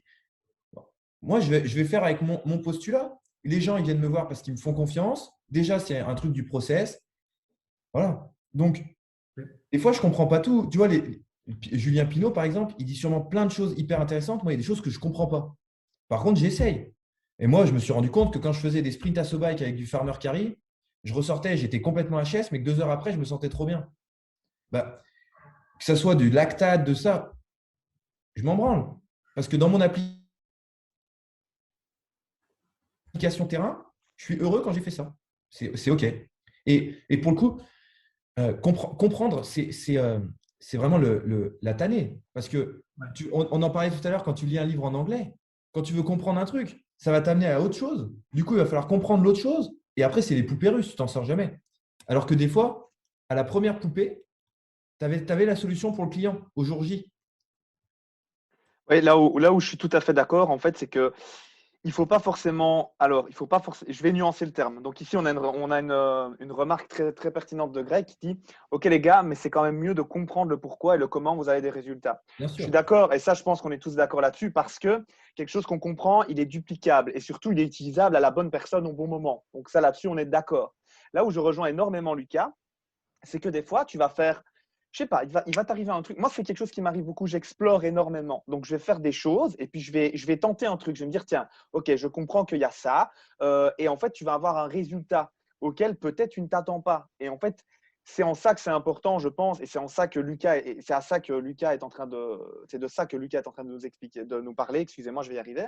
C'est qu'en fait, des fois, tu as des résultats auxquels tu ne t'attends pas, que tu ne comprends pas. Mais en fait, ça te fait avancer. Et on revient un peu à ce oser. C'est cette action qui, en fait, cette action nous permet quand même d'explorer et de trouver de nouvelles choses. Maintenant, en comprenant, je répète, c'est tout à fait duplicable ce qu'on va faire. Mais là où je le comprends aussi, c'est qu'il y a des gens qui, en fait, ne sont jamais dans l'action, ne sont jamais dans le moment d'agir parce qu'ils cherchent tellement à comprendre en se disant, voilà, il y a des gens, typiquement, je peux en parler parce que je l'ai vécu, Julien Pinault, des fois, tu parles avec lui, tu te dis, ouais, je comprends pas. Mais en fait, ce qui est cool, c'est que tu comprends pas, mais tu parles et puis tu dis, OK, ben, tu sais quoi, je vais essayer. Et alors, par l'action, tu agis. En agissant, tu ressens. En ressentant, tu comprends. Et c'est ça qui est cool. C'est important ce que tu dis parce que dans ce que j'ai voulu dire, c'était, tu n'as pas besoin de comprendre pour commencer. C'est Par ça, contre, exactement. par contre, et parce que je m'adresse aussi aux jeunes coachs, parce que moi, je suis un jeune coach, parce que c'est ma cible, parce que voilà. Mais par contre, effectivement, des fois, comprendre, c'est le but à atteindre, mais ce n'est pas le chemin obligatoire. Dans le sens où, et je vais même te dire un truc, moi, ça m'est arrivé en posturo. Au début, quand je commençais, je faisais des bilans à tout le monde. Et en fait, je croyais tellement que j'avais compris que je trouvais des corrélations quand il n'y en avait pas. Ah, mais attends, là, il ne tourne pas la tête, ça va être ça, c'est sûr, parce que j'ai compris. Et en fait, quand j'ai accepté que non, je découvre au fur et à mesure, donc, et là, c'est important que je le précise. Moi, je pense que c'est important de comprendre le fonctionnement, pour le coup, alors je ne sais pas le terme, comprendre les principes d'une méthode, mais de ne pas l'appliquer tout le temps. Et ça, j'en reviens, on parlait de la formation des coachs. Moi, j'ai fait 1000 formations cette année et les 1000 fois, j'ai vu des mecs qui se sont dit, cool, j'ai un truc à appliquer directement. Bah, moi, je n'ai pas du tout fait l'analyse.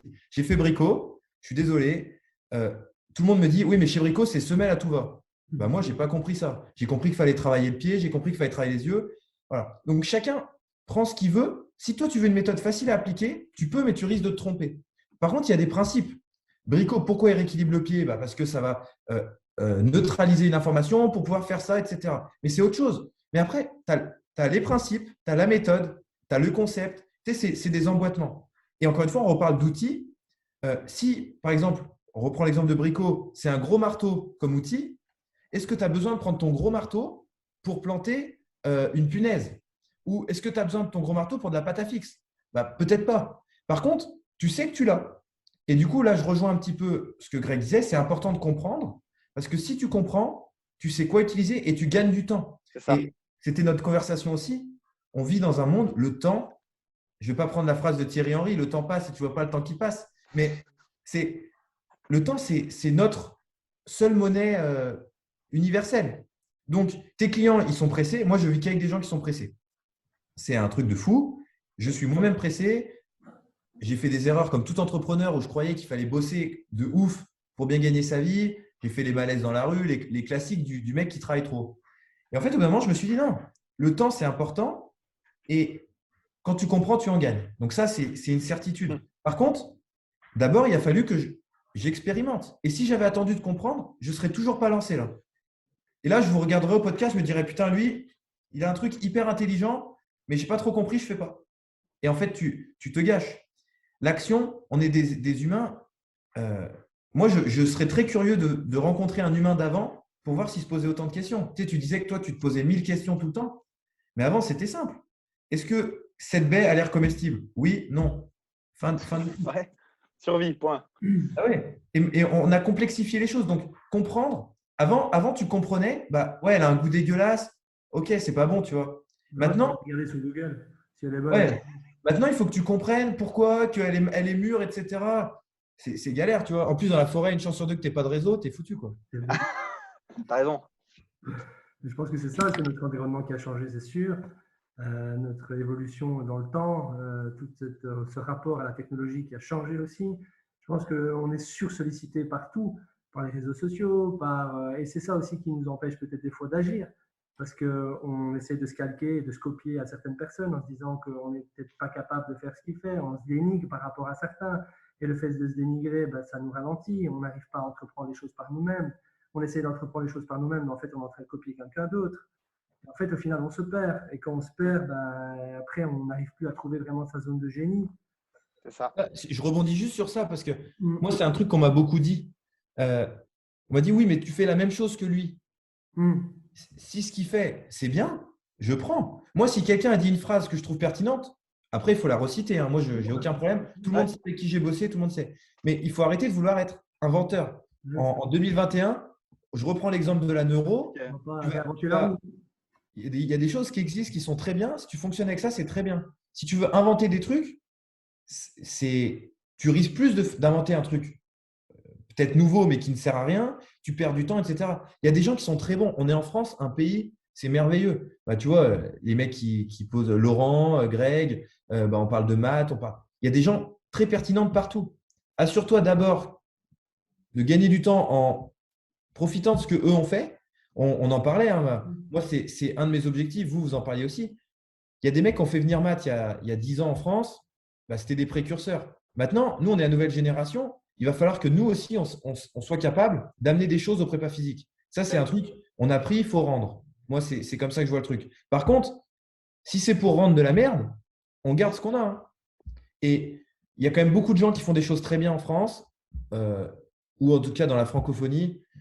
Il y a des gens qui font très bien des choses en anglais. Il faut les comprendre pour ceux qui parlent anglais. Mais il y a beaucoup de choses qui sont bien et c'est quand même bien des fois aussi de se servir de ce qui a été OK avec les autres.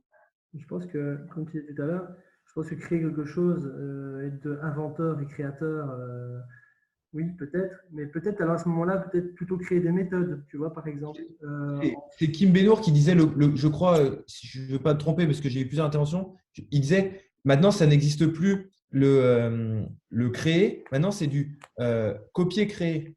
Donc, en fait, tu te sers d'une méthode qui a fonctionné. Et tu vois, par exemple, on reparlait des exemples de Pinot. Tu prends un truc de Pinot qui a fonctionné et tu te rends compte, je vais prendre mon exemple moi, son farmer carré avec les sprint à ce bike. C'est génial, une réponse hormonale de malade et tout. Par contre, moi, avec Jacqueline, 55 ans, c'est pas ouf. Mais pourtant, la méthode pourrait marcher. Et des fois, même quand tu l'écoutes, Pinot, il te dit c'est pour tout le monde. Mais du coup, bah oui, mais toi, tu l'adaptes. En fait, tu copies un protocole et tu crées le tien. Ça, je pense que ça va beaucoup exister. C'est ça. Ouais. Le but, en fait, et là, c'est un mot qui est important, c'est de comprendre les principes d'une méthode que tu étudies, comme tu parlais avec le CIES, etc. Moi, c'est vraiment ça pour moi qui est parlant, c'est de comprendre les principes, donc de ne pas juste prendre, on va reprendre ton exemple, le CIES, c'est la semelle. Non, moi, justement, avec Bastien, quand on a été voir le CIES, je me suis dit, OK, je regarde le pied d'un autre angle maintenant, je regarde l'œil d'un autre angle. C'est juste ça, vraiment comprendre les principes. Et un truc hyper important, c'est une citation qui m'a beaucoup parlé, parce que moi, je suis graphiste designer de formation, donc j'ai beaucoup été dans le design et tout ça. Et en fait, Pablo Picasso, il a dit quelque chose qui, moi, je trouve qui est très pertinent, c'est les bons artistes copient, les grands artistes s'approprient. Et en fait, j'ai envie de vous dire la même chose. Un bon coach copie, un grand coach s'approprie. Il comprend les principes, il comprend les choses derrière la méthode et en fait, il le transforme à sa sauce pour faire ressortir les choses que lui veut faire ressortir des gens. Moi, dans ma tête, je suis un préparateur mental. Je n'ai jamais fait d'études là-dedans. Mais depuis que j'ai 5 ans et demi, ce que je veux, c'est que les gens qui sont autour de moi, ils soient heureux. Donc, est-ce que j'ai besoin d'un diplôme qui dit Benjamin, il veut rendre les gens heureux? Non, c'est ma nature. Mais après, voilà, ça, c'est encore des autres choses, c'est de la société, etc. Mais moi, je suis tout à fait d'accord, et je sais que Bastien aussi, je suis tout à fait d'accord avec ce que tu dis, Lucas. C'est-à-dire qu'il y a des gens qui préfèrent montrer sur Instagram, regardez, j'ai fait la formation, j'ai le diplôme, plutôt que d'en comprendre les principes et de ces principes-là, s'les approprier pour faire ressortir ce qu'ils veulent de leurs clients. Mais ce n'est pas un mieux ou un moins bien, soyons bien d'accord. C'est juste qu'on fait ce qu'on veut faire nous avec ce qu'on apprend. Et ce qu'on apprend, c'est l'implication aussi qu'on met. Tu vois, on en revient au truc de motivation. J'ai fait la formation d'hypnose, c'était la plus parlante. À la fin, tu as un diplôme de praticien d'hypnose qui te donne le droit de pratiquer. Le prof t'explique clairement qu'il n'y a tellement pas de réglementation en hypnose que tu fais ce que tu veux. Mais les gens ont passé leur cours à te demander c'est quoi les questions, comment elles vont être tournées, etc. pour réussir l'examen. Et là, du coup, tu vois, en termes de motivation qu'on parlait tout à l'heure, en termes de but, tu te dis il y a un décalage. Est-ce que c'est du contenu que tu veux donner? Est-ce que tu vas accompagner tes clients? Donc, tout ça, on en revient. Et l'appropriation, pour moi, c'est important dans le sens où moi, je suis à Paris. Avant que j'arrive à Paris, tout le monde disait il y a trop de coachs à Paris, ça ne va pas marcher. Et en fait, moi, j'avais encore écrit un post qui m'intéressait parce que je réfléchissais avec d'autres coachs et je disais, mais la concurrence, c'est pas en vrai. Tu sais, par exemple, tu es, informaticien, tu as des prix, tu as tout ça, c'est des machines. Peut-être que tu peux avoir une concurrence. Toi, tu travailles avec des humains, tu vas avoir que des humains différents que ton voisin qui est coach. Toi, tu vas avoir forcément un truc différent. Mais si tu fais exactement pareil que l'autre et qu'il y a une concurrence et que ça se joue sur qui est le plus cher, qui est dispo, bah, c'est que ta plus-value, ton appropriation, elle n'est pas bonne. Et j'avais dit ça à des coachs et on s'était un peu pris la tête parce qu'en plus, moi, il faut savoir que j'aime beaucoup le conflit verbal. Et du coup, j'aime bien un peu provoquer parce que c'est comme ça que moi, j'avance. Du coup, je me dis, ça peut faire avancer les autres. Il faut que je fasse attention, ce n'est pas toujours le cas. Mais du coup, je leur disais, mais voilà, toi, c'est simplement que là, aujourd'hui, tu as de la concurrence parce que ce n'est pas toi dans tes coachings. En fait, tu vends un produit qui est neutre. Le produit, ce n'est pas toi. Et du coup, bah, quand c'est comme ça, il y a de la concurrence. Mais si tu t'appropries les trucs, et même si tu t'appropries un truc qui n'est pas forcément vrai, même si toi, ta croyance, quand tu es sorti de chez Brico, c'est je corrige les yeux, je mets les semelles, bah, c'est toi, ok. Qu'est-ce que tu fais autour? Comment tu vends le truc? Peu importe ce que c'est. Si tu vas, toi qui es fan de Ben Jerry's, si tu es vendeur de Ben Jerry's et que tu dis que c'est bon pour la santé, parce que toi, c'est ce que tu as compris, parce que quand tu manges une Ben Jerry's, tu es heureux, bah, c'est ton appropriation. Oui, tout à fait.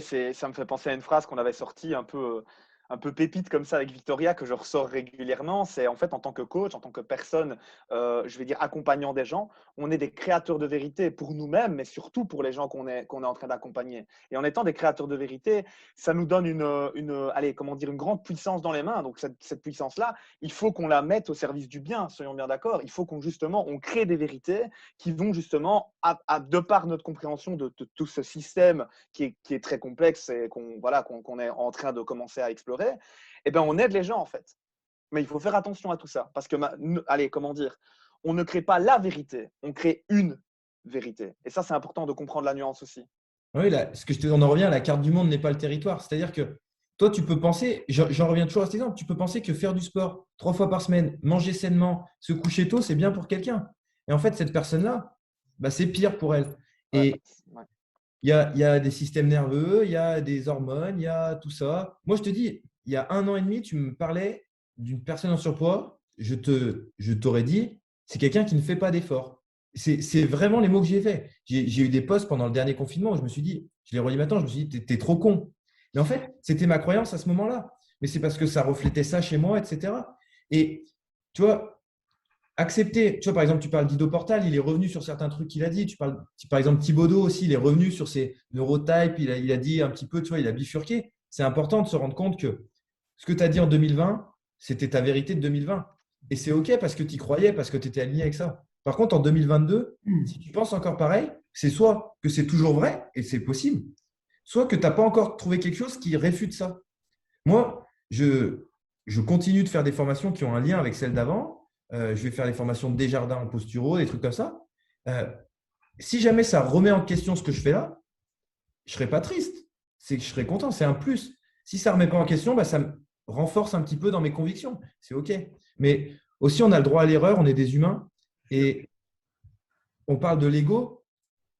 Qui, autour de nous, n'a pas peur de l'échec, honnêtement. Même ceux qui ont fait le plus gros travail sur eux, tout ce qui nous inhibe, c'est souvent ça. C'est souvent je ne vais pas le faire, que ce soit dans nos relations sociales, dans nos relations amoureuses, dans tout, on se chie dessus. Et en fait, on a juste peur d'aller dans de l'inconfort parce qu'aujourd'hui, on n'est pas trop mal. Du coup, on se dit, vaut mieux être pas trop mal que être la cata demain. Donc, on ne bouge pas.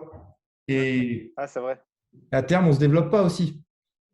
Quand on prend l'arche de l'excellence, selon Ben Bergeron, tu as vraiment l'arche ici. Hein, tu connais, hein, bah, ça, Ouais. je te la fais souvent, mais moi, je l'aime bien parce qu'elle me parle beaucoup. Tu as vraiment le fait de ne rien faire. Au milieu de l'arche, tu as la complaisance. Et puis au bout de l'arche, tu as l'excellence. Et en fait, ici, je vais dire dans la communauté NBNG, on a énormément de gens qui sont en fait entre la complaisance et l'excellence parce qu'en fait, ils veulent aller chercher l'excellence. Tu vois, on est dans la recherche, etc. Et en fait, l'endroit le plus dangereux, c'est pas d'être dans le zéro, c'est d'être dans la complaisance. Tu sais, c'est le moment où tu fais ton boulot depuis 2 ans, où en fait, faire ton truc, ça ne te demande pas d'énergie, tu es en automatique et en fait, tu es juste assez bon pour ne pas te faire engueuler, mais tu n'es pas assez bon pour être excellent, quoi. Et en fait, ça, c'est ce que beaucoup de gens font parce que, en fait, ça leur demande trop d'énergie d'aller vers l'excellence. Là où, justement, bah, encore une fois, j'ose le dire, la communauté, etc., NBNG et nous, les gens qu'on veut attirer vers nous, bah, c'est justement des gens comme ça, quoi, en fait, qui veulent aller vers l'excellence. Et ça, encore une fois, c'est pas mieux ou moins bien. C'est juste qu'il faut en prendre conscience, quoi. C'est-à-dire que la complaisance est plus dangereuse que l'inaction parce que la complaisance, tu te dis, non, mais ça va, en fait, je sais. Et ça, c'est dangereux. Moi, ça me touche particulièrement ce que tu dis, parce qu'il y a un bouquin que j'avais lu au lycée de Eric Emmanuel Schmitt. Moi, j'adore le lire. Il dit c'est lorsque j'étais une œuvre d'art. En fait, Oui, magnifique, fabuleux ce livre. C'est l'histoire d'un mec qui est ni beau ni moche. Et c'est ce qu'il y a de pire. Et en fait, il dit quand tu es moyen, quand tu es médiocre au sens moyen, personne ne te remarque. Et c'est pire parce que quand tu es moche, ça te pousse à faire des choses. J'extrapole le livre. Et du coup, le mec devient une statue très belle, puis très moche, puis voilà. Et moi, j'ai toujours eu beaucoup de mal avec la médiocrité au sens moyen du terme, dans le sens où on est une société qui pousse à ça. C'est ma croyance profonde. On est une société de masse qui pousse à rester dans la masse, qui pousse à avoir une opinion qui reste dans le bien-être de la masse. Mais c'est, entre guillemets, c'est une évolution de la survie humaine. Hein. On a toujours été un petit peu comme ça. Et du coup, tu le vois d'ailleurs, les mecs qui vrillent complètement, bah, c'est juste des gens qui ont eu marre d'être médiocres dans cette masse. Et il y en a qui vont s'en sortir par le haut. Et il y en a en fait qui vont s'en sortir vers le haut et se rendre compte qu'ils étaient mieux au milieu. Il y en a qui vont s'en sortir par le bas. Mais je pense que humainement, enfin moi en tout cas, je ne supporte pas d'être dans ce milieu. Donc, je préfère osciller et me mettre en danger, quitte à être dans la moyenne basse, plutôt qu'être dans cette moyenne où tu vivotes en fait. Je l'ai fait pendant 4 ans. J'ai vécu 4 ans à Narbonne. J'étais surveillant dans un lycée. J'en branlais pas une de la journée. Je prenais les tickets d'absence. Après, j'étais à l'internat. J'apprenais à jouer de la guitare avec les élèves. C'était super, tu vois. Mais en fait, au bout d'un moment, tu te dis, c'est pas ce que je veux, tu vois. Et je pense que l'être humain, il n'est pas fait pour être médiocre. Moi, je crois que tout le monde peut briller. Je crois qu'on ne donne pas, par contre, aux gens la possibilité d'exprimer leurs ressources. Et ça, c'est notre boulot. Pour moi, tu vois, pour revenir, la planète Terre, elle est faite pour bien fonctionner. C'est de l'écologie de le faire. On enlève toutes les conneries. Les humains, c'est pareil. On débroussaille quelque chose, mais il y a toujours quelque chose de beau chez les humains. Même si le mec, c'est le président d'une multinationale qui licencie 1000 personnes, il y a quand même quelque chose de beau dans ce qu'il peut faire, tu vois. Ah, tout à fait. Je vais te poser la dernière question, mais pour cette dernière question, je vais mettre… Ah, est-ce que tu vas disparaître derrière? Ça dépend de quelle question tu vas me poser, mais il y a moyen. On fera une petite sortie sur les vaccins à la fin. Mais… C'est ça. En fait, simplement, vu qu'on arrive à la nouvelle année bientôt, 2022, en quelques mots, quels sont tes projets pour 2022? Alors, les projets 2022, numéro 1, c'est la formation avec SSCS qu'on va essayer de mettre en place là, pour les coachs. J'aimerais bien qu'à la fin de 2022, on ait une armée de coachs. Alors, on voit souvent les chiffres, gagner 5 000 € par mois et tout. Moi, je m'en fous un petit peu de combien ils vont gagner, mais je veux juste que ce soit des coachs qui soient capables de pouvoir se dire, j'ai envie de faire cette formation, je vais la faire. J'ai envie d'avoir mes week-ends, j'ai mes week-ends. J'ai envie de dormir le mercredi matin, je peux dormir. Des gens qui délèguent ce qu'ils ne savent pas faire. Enfin, voilà, des coachs plus équilibrés dans leur vie. Donc ça, c'est le gros projet. En janvier, je dois partir au Canada faire une formation avec Manuel Constant qui va être vraiment ouf sur la Synergo. On sera les 3-4 premiers Européens à la faire. Ça va être vraiment top avec d'autres petites formations un peu bonus avant. On va espérer que les frontières ne ferment pas, mais je compte sur toi, Bastien, avec ta propagande sur Facebook pour nous sauver de ce Covid très fort. Et du coup, voilà, ça va être les projets de début janvier. Et après, voilà, j'aimerais toujours développer l'activité. J'ai quand même pour but de former des coachs. Donc, ça sera avec SSCS. J'aimerais bien créer ma société aussi. Donc, voilà, dans l'idée, ça serait ça. Et après, il y a toujours beaucoup de formations. J'ai celle de Desjardins que je fais. Et en septembre, c'est un petit projet. Je vais voir si je le maintiens. J'aimerais bien me faire un petit cursus de médecine chinoise. Alors, ça dure 5 ans. Oh. Mais par contre, c'est, je pense, hyper passionnant. C'est vachement cool la bouteille d'eau avec le décor. Je sais pas si ouais, c'est vraiment ça, c'est vraiment à travailler. C'est assez ouf. Ouais, je pense que la médecine chinoise, c'est pas mal aussi. On en revient à l'être humain de base, tu vois, comment il se soigne dans d'autres trucs. Donc ça, c'est quelque chose qui me tente bien. Voilà, donc… Voilà.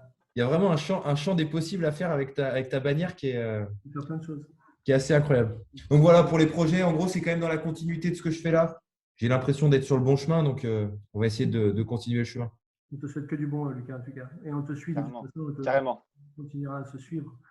Et on se fera des rendez-vous. Et une fois qu'on ira avec Benjamin sur Paris, si on ira bien refaire Brico un T4 ou quoi, on ira bien sur Paris, on ira te faire un petit coucou. Ça, c'est Bah ouais, sûr. avec grand plaisir. Ouais. Ben, merci, Top. Lucas. Et alors, Merci beaucoup pour l'invitation. la formation, elle est pour quand? On sait déjà ou pas?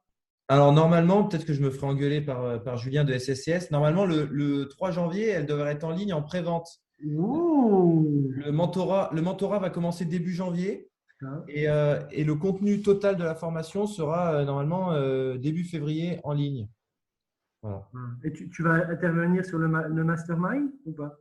Je ne pense pas que ça soit prévu. Si Greg, je ne pense pas que ce soit prévu du tout. Par contre, avec plaisir pour échanger dessus. Voilà, ouais, c'est ça. C'était une formation qui a beaucoup compté aussi pour moi. Donc, avec plaisir pour échanger dessus. Tout à fait. Ben, merci. Merci à vous pour cet échange. Avec grand plaisir. De bonheur, Karl, je pense. Merci beaucoup. À la prochaine, tout le monde. Ciao les amis. Ciao.